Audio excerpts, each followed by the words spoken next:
Алматы облысы Талғар қаласындағы облыстық санаториялық үлгідегі мектеп-интернатының 4-ші сынып оқушысы Қуанышқызы Медина. Абай Құнанбаев. Күз. Сұрғылт түсі суық қаптай дасқан, күз болып тым құлтман жерді басқан. Білмеймін тойғаныма, тоңғаныма, жылқы ойнап бие қашқан, тай жарысқан. Жасыл шөп бәйшешек жоқ бұрынғыдай, жастар күлмес жүгірмес бала шулай. Қайыршы шал кемпірдей түсі кетіп, жапырағынан айырылған ағаш қурай.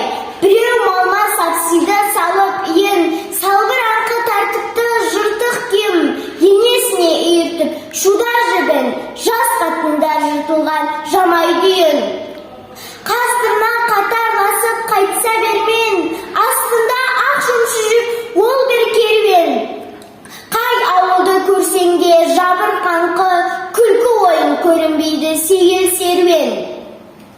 Кемпір шал құржан қағып бала бүрсең, көңілсіз қара суық қырда жүрсең.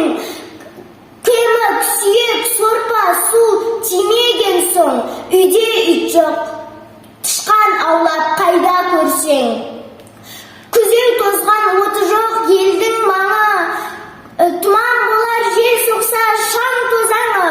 От жақпаған үйінің сұры қашып, ыстан қорыққан қазақтың